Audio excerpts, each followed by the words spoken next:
Selamat sore semuanya. Sore. Desta, apa kabar Desta? Gak baik. Wanita, Najwa. Di kita hari ini ada apa Desta kabarnya? Kalau ada yang bikin males ya. Siapa yang bikin males? Yang dari tadi ketawa-ketawa. Ojok ketawa-ketawa ya. Ojok ketawa-ketawa. Kalian udah nonton podcastnya belum nih? Podcast. Maksudnya tuh pidatonya Pak Prabowo udah ditonton belum? Ojok sampai gak nonton ya. Yang belum nonton apa Des? Kayak itu benteng air itu yang sama yang Palestina itu sama kemiskinan. Kalau kamu kan? Kalau kamu jual? Bagus. Tapi emang kayaknya banyak presiden tuh ngomongin Palestina semuanya ya. Kok Palestina nggak bebas? Kalau itu dibom. Katanya udah merdeka, udah nggak diserang-serang lagi gara-gara apa itu banyak negara yang udah ngakuin Palestina itu udah merdeka. Cuma 10 negara yang nggak ngakuin. Kalian tahu nggak sih kemarin tuh aku lihat di TikTok ada kayak pemilihan umum gitu di Amerika. Kan ada siapa yang mantan presiden dulu? Donald Trump tuh katanya kalah terus apa ya? Mungkin presiden yang sekarang itu katanya Palestina gitu. Pendapat kalian gimana tentang warga Amerika? Kayaknya Donald Trump tetap menang nggak sih? Cuma di kawasan-kawasan yang terpencil aja yang dukung yang presiden baru yang pro Palestina ini. Dia menang kayaknya. Kok di TikTokku ya? Menurut kalian warga Amerika pro Palestina atau Zionis? Zionis. Fitnah sebenarnya. Kayaknya Kayaknya ya. Udah kita mau pelajarin, kita nggak bisa bahas Palestina dulu. Jakarta menurut kalian bener nggak sih makin gelap? Fakta atau mitos Jakarta makin gelap? Tos. saja fakta kan. Aku sih tim fakta ya, tapi bisa jadi mitos juga sih. Kamu nggak mitos kenapa nih? Kenapa aja? Ya kita kalau langsung kita langsung banjir. Misal yang di bendungan mana itu nanti jebol itu kan bisa buat banjir toh. Tenggelam nggak sih? Iya dalam.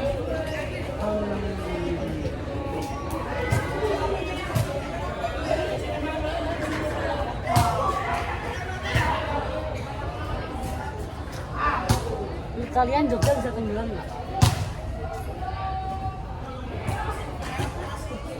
Bisa aja lah, kan gak ada yang tahu.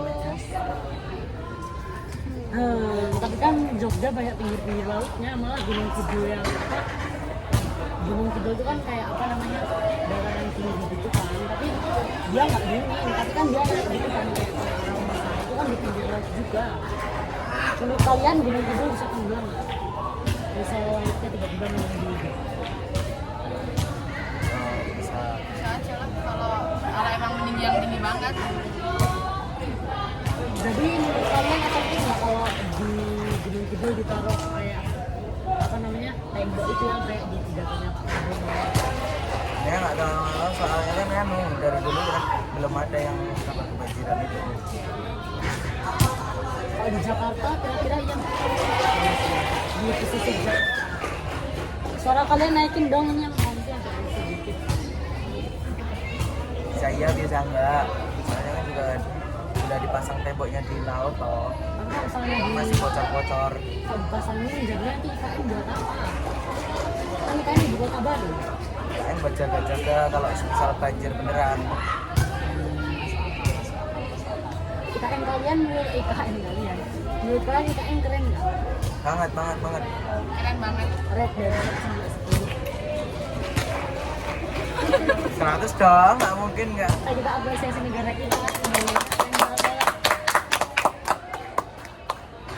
Apalagi ya isi dari pidatonya Pak Prabowo. Tuh, yang kemiskinan. Oh iya, saya Pak Prabowo mau bikin apa namanya semacam kayak program mengentaskan kemiskinan. Jadi menurut kalian apa kira-kira solusi terbaik? Solusinya yang kayak kemarin itu, tapi orang-orangnya malah pada nggak mau yang rumahnya tuh ditempelin stiker keluarga miskin gitu, tapi yang keluarga miskin itu pada nggak terima, pada keluar. Kalau misal kita ada ambil tadi kita di posisi mereka deh, terus rumah kita ditempel segede gaban itu kalian mau nggak? Kalau emang miskin ya nggak apa-apa, terima aja daripada apa harus. Kalau cuma gengsi mending nggak usah. Iya. Bener. Jadi tuh kayak semacam bertanda gitu ya, tapi orang-orangnya malah menolak. Terus menurut kalian gimana? Masa dia masih dapat bantuan atau enggak? Salah. Kalau kan Usah, itu pasti keluarganya udah mampu. Dia emang udah. Emang apa?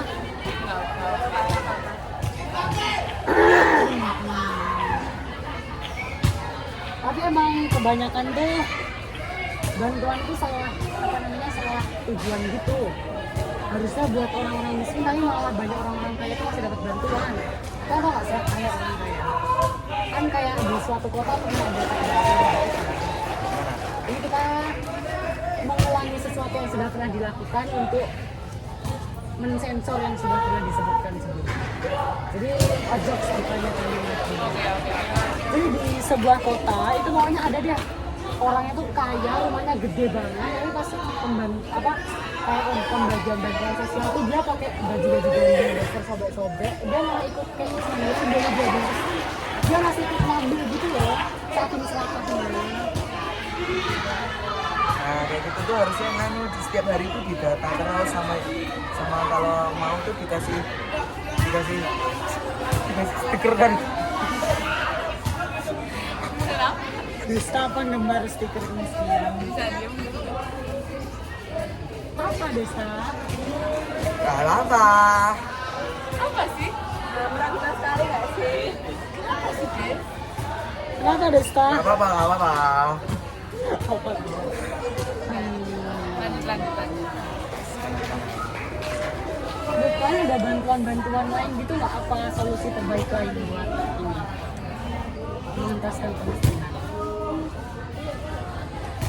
Bentuknya nggak uang. Kalau bentuknya uang kan bisa jadi orangnya buat judi. Judi ya, kayak judi online yang lagi marak. Oh iya, ngomong-ngomong soal judi ini aku punya penjelasan menarik soal judi. Ini biar kalian dapat pandangan kalau misalnya kalian ngelakuin judi itu kedepannya bakal bernasib gimana itu. Aduh, parah banget sih judi online itu. Kau tahu? Ini judi online ya. Jadi judi online itu sebenarnya diciptakan buat mempermudah orang-orang kaya kalau memang mereka lagi pengen main gitu-gituan. Kalau misalnya aku baca-baca di TikTok, judi online itu mulai munculnya tuh di tengah-tengah pandemi, bahkan setelah pandemi COVID-19 gitu loh. Jadinya ya orang-orang miskin tuh malah bisa main judi. Pokoknya itu kan dulu orang-orang nggak bisa keluar, orang-orang kaya itu kan hobinya kayak main judi, main kasino. Pokoknya yang tempat orang-orang kaya gambling gitu deh. Tapi malah salah sasaran buat orang miskin jadinya.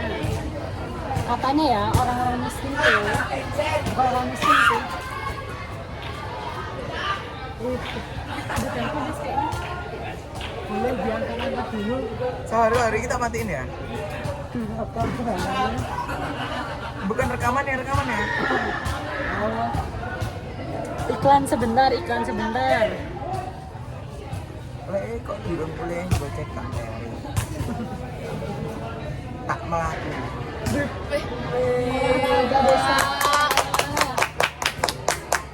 Iklannya 2 menit aja, iklannya 2 menit.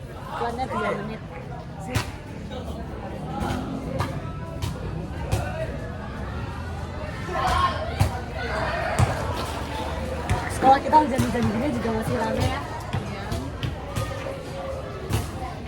Kalian kenapa nggak ikut konti? Dulu kalian ikut konti nggak sih? Kenapa kalian nggak ikut konti? Karena nggak Capek. kan terus ya udah sih. Jadi aku pilih mau ikut konti. Mungkin Kamu kan? emang nggak mau. Kalau aku pilih pun juga nggak mau. Iya, soalnya fisikku nggak sekuat itu. Kamu Des? Mau. Kenapa? Capek. Oh capek. Oh yang apa? semua orang punya alasan masing-masing kenapa mereka nggak mau itu sesuatu hobi yang tidak digemari.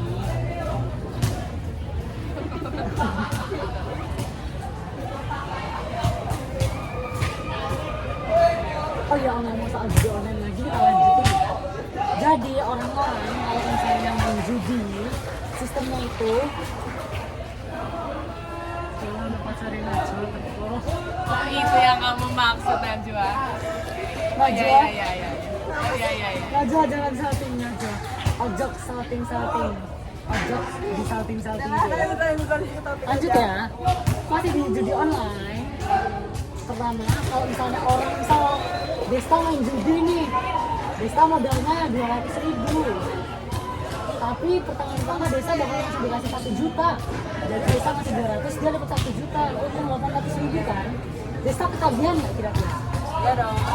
Nah, itu nggak cuma sekali, itu bakal diulang sama si setan alias si ganda itu benar-benar berulang kali gitu. Terus Desta udah dimasukin ini, misal Desta masukin 400.000, nanti dapat 1.500.000. Desta masukin 1 juta, dapat 3 juta, pokoknya diulang-ulang terus gitu. Desta makin ketagihan kan? Oh, di absen aja juga. Nggak bisa. Masa iklan. Oh, lanjut lagi. Gak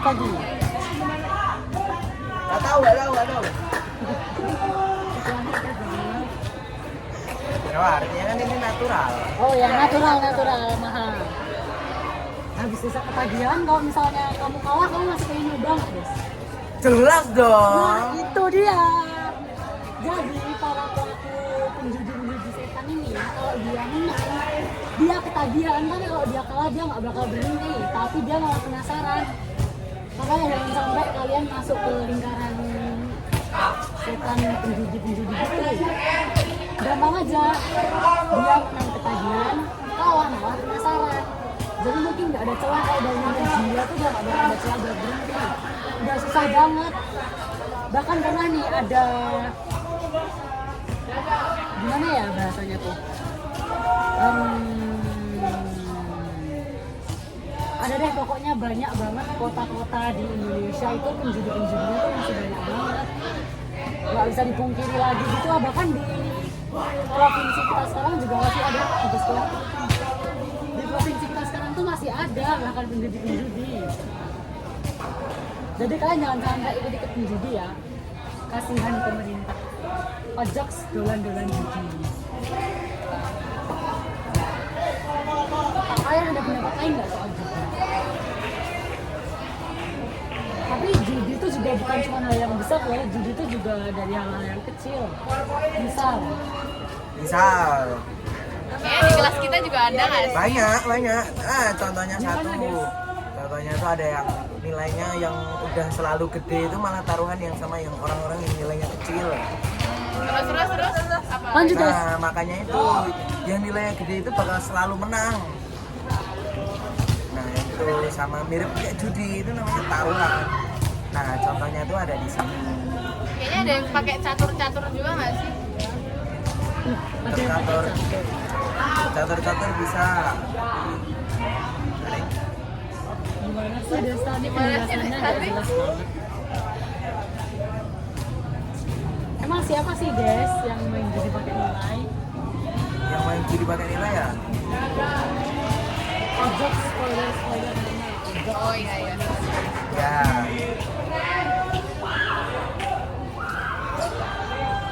Aku mau cerita apa lagi ya? Oh, kalian tahu di provinsi X. Kan dulu aku pernah nih kena kasus. Maksudnya aku jadi korban ya, bukan jadi pelaku. Iya. Ini kita punya dulu deh dari judi online ke masalah kriminalitas di Indonesia. Jadi dulu di provinsi X waktu 2024 aku pergi ke provinsi itu, aku dulu pengen top up game gitu deh, top up aplikasi game gitu buat dapat skin keren gitu lah. Itu kan nuansanya lagi nuansa Idul Fitri gitu. Jadi aku ngerasa kalau provinsi itu tuh sama kayak provinsi kita, aman ya, maksudnya kita dari rumah mau ke suatu minimarket itu kita jalan banget itu nggak bakal ada apa, jadi kayak kita nenteng HP kita gitu loh. Bahkan itu cuma kayak gimana ya kalau diibaratkan, misal kelasku di 7C, Indomaretnya tuh cuma di lobi sekolah, belum sedikit itu. Tapi waktu aku sampai ruang guru, udah deket nih dari minimarketnya. Aku udah sampai ruang guru nih misal, tiba-tiba aku dijambret. HP aku benar-benar ditarik gitu loh, tapi emang aku nggak ngira bakal ada itu. Nah, masalahnya aku udah ngeliat orangnya itu dari pas aku berangkat dari 7C, jadi aku dari 7C ke lobby kan lewat ruang guru tuh. Pas aku balik dari lobby terus ke ruang guru tuh tiba-tiba aku dijambret, jadi orangnya udah mintain aku gitu loh bahasanya. Nah, terus kan aku kejambretan luka-luka banyak gitu kan. Nah, waktu itu ibuku juga lagi berobat gitu di rumah sakit, jadi ya kayak musibah gitu lah, ibuku lagi kena DBD dengan nyamuk itu. Jadi aku di rumah sama tante-tanteku, tapi yang kejambretan gitu jadinya aku kayak mendek di rumah luka-luka. Itu padahal besoknya sholat Idul Fitri. Jadi mau sholat Idul Fitri itu luka-luka banyak gitu. Kamu sholatnya di mana? Sholatnya tetap sholat di masjid, tapi emang bener-bener itu nggak bisa mandi kayak semingguan gitu. Aku cuma cuci rambut sama cuci muka. Disiram tuh aduh rasanya kayak gila gitu deh. Dia dijambret dompet atau HP atau apa? HP bentuknya, HP murah jelek juga. Udah HP kentang gitu yang dijambret. Nah, terus kan tante-tanteku ke kantor polisi tuh. Nah, di kantor polisi tuh mereka kayak dapet gimana ya, dapet kayak penawaran gitu deh. Di kantor polisi di provinsi itu mereka ditemuin nih di ruangan sama jambretnya, sama polisinya, sama tante-tanteku. Tante-tanteku ini tuh malah disediain alat-alat gitu. Kan nggak sih alat-alat tuh kayak alat buat mukul gitu. Katanya kalau kamu, kata polisinya, kalau kamu mau mukul misal penjambretnya Desta, Najwa sama Konita ini sama tante-tanteku gitu. Terus sama polisinya, si Konita nih Najwa aku kasih alat, kamu boleh mukul dia sesuka kamu gebuk mau kamu apain, tapi nggak boleh direkam sama sekali.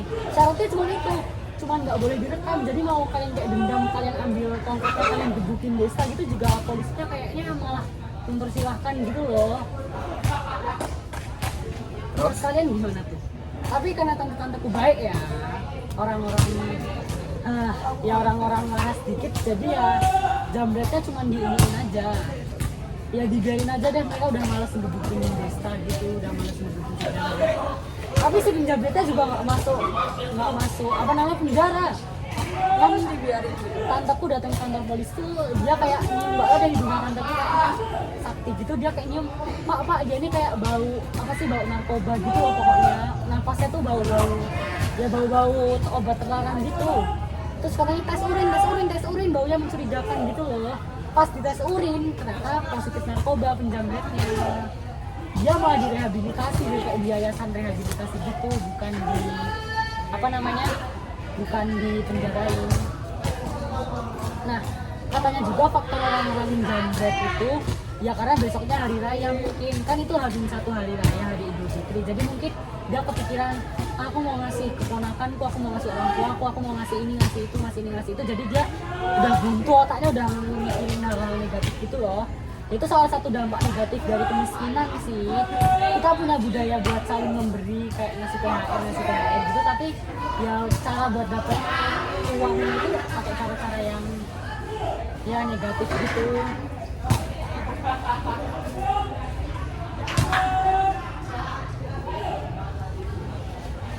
Kalian pernah juga nggak mengalami kejadian-kejadian gitu? Kalau aku enggak sih. Nah, soalnya kan di sini aman-aman aja, nggak kayak di situ. Ini sebelum di podcast sebelumnya kita nyebut nama provinsinya bahkan diulang-ulang ya, jadi kita sebut provinsi X saja. Provinsi X.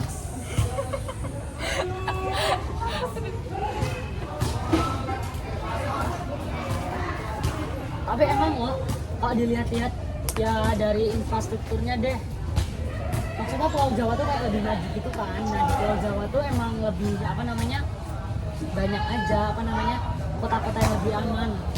Kayak misalnya Jogja ini deh, aku berani aja misal kayak mau gimana ya, aku di Gojek nih, aku lagi motor, aku main HP itu kayak aku masih berani aja, karena kayak kemungkinan aku bakal mengalami hal yang tidak mengenakan tuh mungkin cuma 10% gitu lah. Tapi kalau di kota itu tuh, di situ udah 100% aku gak bakal macam-macam sih. Aku bahkan udah mikir nanti kalau aku ke kota itu lagi, aku mau keluar nanti aku bakal pakai kaos, pakai tas, terus digabungin kaos lagi. Jadi tasnya di dalam baju aja gitu, strateginya ya biar aman di kota-kota gitu. Tapi ya bukan berarti di Jawa aman banget sih.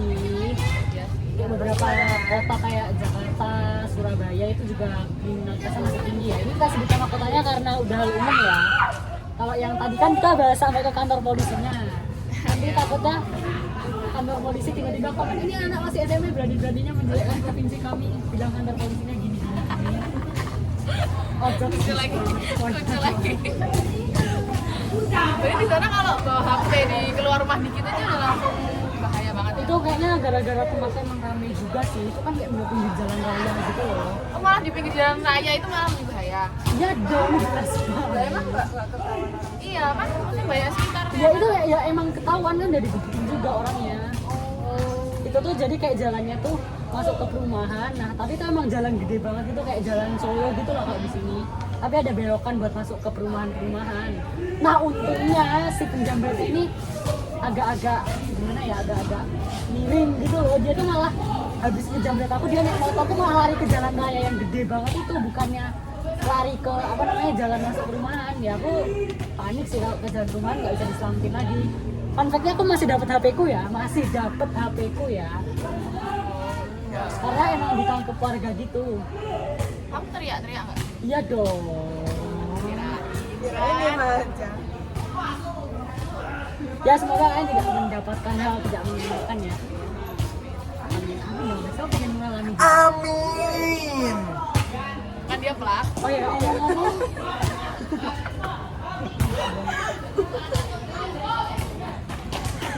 Kalian haus?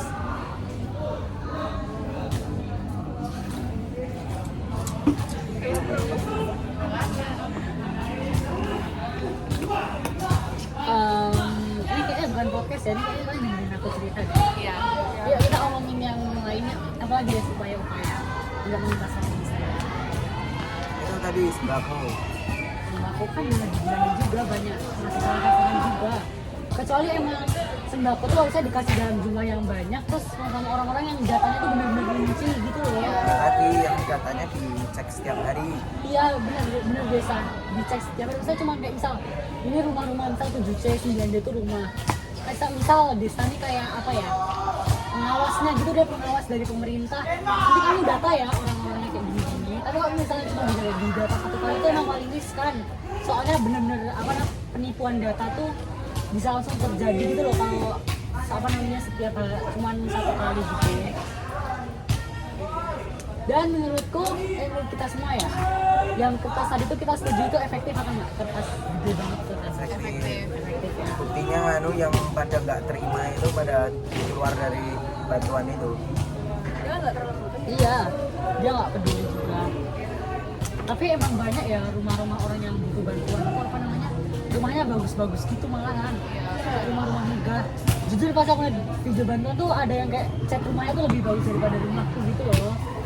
Masa di dindingnya tuh udah ngopek-ngopek. Bahkan belum tentu kalau rumahnya bagus, Iya. tapi Bisa jadi kayak warisan orang tuanya gitu ya. Ya masih untung deh, masa mereka nggak mampu tapi mereka masih punya papan gitu loh. Kan kebutuhan pokok ada apa aja des? kandang, pangan, papan. Maksudnya kalau misalnya mereka ada yang belum terpenuhi, mereka masih punya papan gitu loh buat tinggal. Kan dari mereka kebanyakan tuh yang belum terpenuhi itu kan pangan sama kebutuhan sekunder ya. Sekunder itu sebenarnya kayak apa namanya, pendidikan gitu loh. Mana uang buat pendidikan, terus yang menunjang pendidikan, menunjang pekerjaan kayak transportasi itu sekunder. Tapi aku punya pendapat sendiri, kalian setuju nggak sama pendapatku?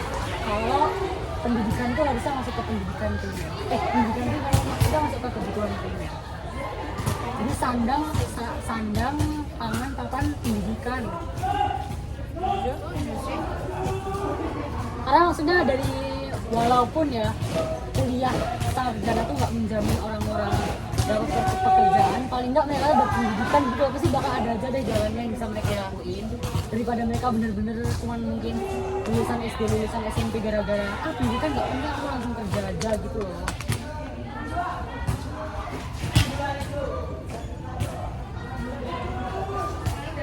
Sama menurutku ya, kan di pemerintahan tuh masih banyak lulusan SMA gitu. Menurut kalian setuju nggak lulusan SMA jadi pemerintahan? Jadi Enggak banget sih, enggak. kadang kayak masih banyak yang lebih cocok gitu loh. Iya, masa kan juga masih banyak profesor-profesor Iya. itu nggak dimanfaatin gitu loh, malah lulusan SMA yang dimanfaatin. Kalian punya cita-cita nggak pengen masuk anggota pemerintahan? Jangan dikit.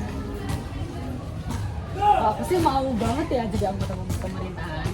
Maksudnya kalau kita jadi anggota yang benar-benar baik pun gajinya benar-benar mencukupi gitu Iya loh. sih. 100 juta buat pekerjaan halal. Kalau misalnya kita nggak curang tuh dihitungnya halal ya, kita kayak membantu gitu. Kalau kamu Des, setuju nggak Des kalau diri menjadi anggota pemerintahan? Enggak, Pengen. enggak. Kenapa? Nanti tambah hancur ini. Oh, jadi negara bisa hancur gara-gara kamu. Iya. Tapi bukannya susah yang ngontrol nafsu kita buat nggak ngelakuin hal yang sama sama sekitar kita. Iya. Apalagi dari kecil tuh udah pengen judi-judi juga. Siapa tuh ya? Siapa ya? Ojok sing ngerama masa depan. Oh, Pede banget. Kebendat tuh. Mana? Ini jokes apa itu? Tolong jangan dianggap. Oh, jokes dianggap serius-serius. Sama apa lagi sih isi pidato Pak Prabowo tuh? kalau kita tangkap cuma 3 itu. Iya, kalian ingat nggak sih kemarin waktu Pak Ip menjelasin kan ada materi BLT kan, apa bantuan langsung tunai itu dari zaman presiden siapa? Pak Justru atau Pak SBY? Pakai Pak, jangan Pak SBY. Kalian bantuan langsung tunai gitu efektif nggak? Enggak juga.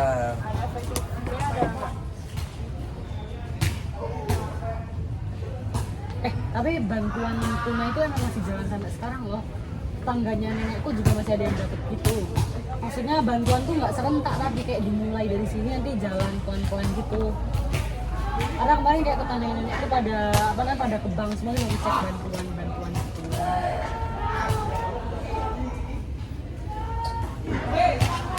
Apalagi ya isi pidatonya. Oh iya, kalian tahu nggak yang misi mau emisi ya? Katanya udara mau bersih, bener-bener bersih gitu pas di tahun 2060. Kalian bisa nggak kita mencapai itu? Bisa aja. Tergantung masyarakatnya juga. Iya sih. Kan ada nggak sebuah langkah besar yang bikin itu bisa progresnya masuk gitu deh, masuk jadi progres besar gitu.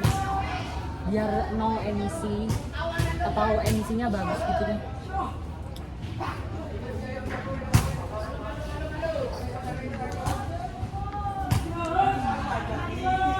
Ojok Lebih kayak ke ini nggak sih, pemerintah bikin aturan yang itu harus kita lakuin gitu loh, biar masyarakat tuh juga pada mau melakukan hal yang peduli lingkungan gitu. Karena emang sekarang lagi banyak kendaraan ya, maksudnya pelancong tuh jarang yang pakai pelancong itu ya kebanyakan anak sekolah sama ya mungkin orang yang belum punya transportasi. Kan transportasi pribadi sama dia kendaraan pribadi itu lebih mendominasi daripada Transum. Bahkan Transum di Jogja udah cukup belum? Nggak apa diangkat dulu. Iklan meneh. Sebentar. Iklan 2 menit lagi.